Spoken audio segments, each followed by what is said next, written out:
Hello everybody and welcome back. As always, I am Mateo311 and this is your channel for everything VR related. So today, we're going to be talking about what we expect to see at Meta Connect and how we're entering a new era of VR and AR. Things are definitely changing, guys. Now, Meta has once again accidentally leaked their products that they're releasing, so we'll get into all that. But we basically knew what was coming from Meta Connect. But I really want to talk about more how the industry is changing, how other players are getting involved, how we're going to see this shift over the next year or so. So let's not waste any more time. There are, of course, links and timestamps if you want to skip ahead. This is going to be a talking head video, so if that's not your thing, peace. I don't know. Otherwise, stay here, enjoy it, and thank you guys. So let's start things off with those juicy Meta Connect leaks and how they tie directly into the VR landscape changing. Now, this is actually the first time since Meta Connect began that no VR content creators were invited, and the simple reason behind that is we shouldn't expect to see anything VR related. Instead, Meta is finally pushing harder into their end-all be-all game, which is more mainstream spatial computing products. A video showcasing the full lineup of their AR glasses was accidentally published on the Meta YouTube page. There's clearly 4 distinct sets of glasses here, including their current Ray-Ban Metas, the recently released Oakley Meta glasses, what I assume is a new more sports style of Oakley glasses, and finally their hypernova project with built-in display, and that SEMG controller.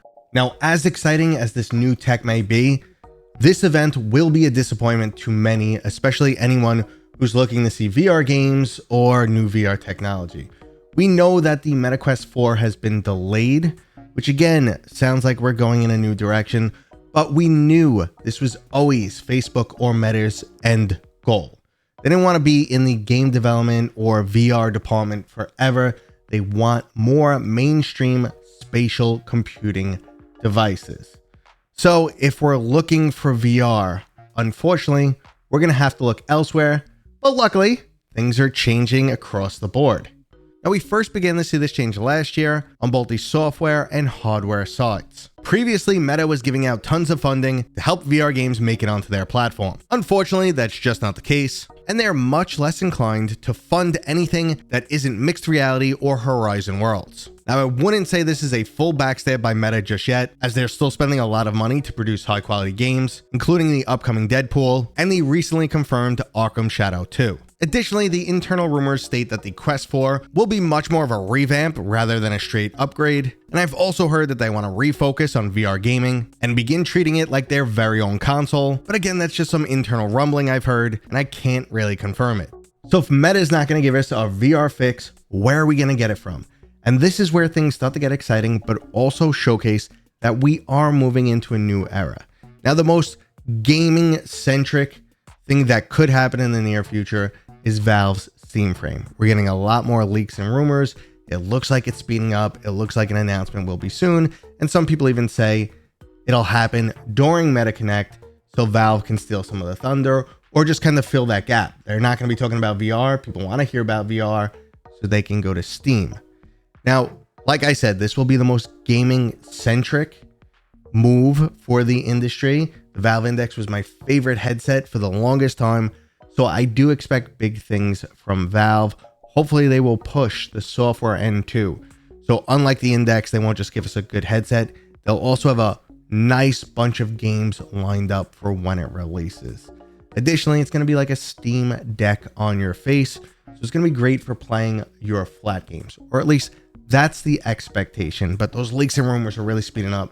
I've seen actually people taking the STL files that you can find from data mining and printing them with their printers, which I consider doing. So that'd be really cool. Have my very own Steam Frame controllers before I get a Steam Frame. So we'll see. But outside of that gaming bubble, a lot more people are getting in for the spatial computing era. We have the Samsung Muhan coming, which is going to be a competitor to like the Apple Vision Pro. Now, Apple's never been big on gaming, but they made the Vision Pro, and it does have some features and assets that make it absolutely amazing, but it's just too expensive for the mainstream. And the latest rumors are the Apple Vision regular or Apple Vision 2, whatever they decide to call it, should be about half the price and maybe even half the weight, which would be absolutely fantastic. These are headsets designed to wear watch movies, do augmented reality. They're not specifically gaming. So that's the new spatial computing era we're getting into. I've recently started working in my headset more because I'm doing some development work. And yes, there's something there. It's not quite there yet, but it's very close. So soon it could be a device that is way more than just gaming, and we could use it on a more day-to-day, throughout the day type of experience. Until we get to the glasses, form factor won't be mainstream. But I do know people like Bradley who wear their Apple Vision Pro almost 24/7. So we're moving into that era. And even at this weird time, Nintendo decided to resurrect the Virtual Boy, their failed 3D product from about 1,000 years ago when I was a kid, and I thought it sucked back then. So I'm really surprised to see, oh, you're going to drop a Switch 1 or Switch 2 into it and get those same crappy 14 games. I don't know. I don't get it why now, but it's just one more player jumping in. But what we're really getting to, besides spatial computing, is this new era of glasses, the VR glasses. Eventually, we want the full capability of a VR headset in a pair of glasses. It's going to be quite some time for that. That's almost like Project Orion. That's the end-all, be-all, almighty dream from Meta. And they showed a prototype, but right now those things cost like $10,000 to manufacture. So until they figure a few things out, yeah, it's not going to happen. But probably the most exciting side of everything is games. And this is where it's been also quite berserk. 2025 was expected to be a very slow year for VR, and we got banger title after banger title. We got ports, we got updates. There are so many games that impressed me this year, like Ghost Town was fantastic. Arken Age, I loved. Little games like Banners and Bastions sucked me in. I was really like into that.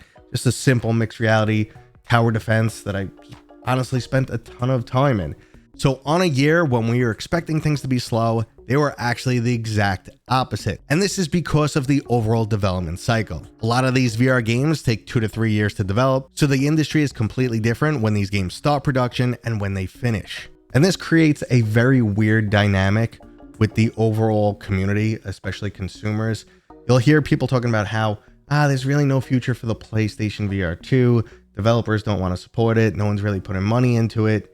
Another sentiment that was actually expressed by one Hamza, the developers of Underdogs, awesome game. But they talked about how developing on the PlayStation VR 2 was not profitable at all, and their sales are 90% lower on that platform. So what ends up happening is this time in between. We've been saying that the PlayStation VR 2 is kind of going off a cliff, but then this year we had tons of great games drop, and everyone's like, what are you talking about? You're a moron. Look how good it's doing. Yeah, those games were started in development two years ago, maybe a year and a half, whatever the case may be. So we're just getting that run over. And unfortunately, going into 2026, I don't expect big things at all from the PlayStation VR 2, but we should still get some banger titles. And then we're going to get this new rush of hardware, which hopefully keeps the ball rolling. So like usual, guys, I'm very excited for the future of VR. We're going to be in the tech wave, the new era of glasses, and then we should eventually get a new wave of incoming awesome games. And that was today's video. I'd love to hear where you guys agree or disagree with me. Please let me know down in the comments. If you enjoyed this, please thumbs up. It means a lot. And if you're new here, consider subscribing. I'll see you guys on next time.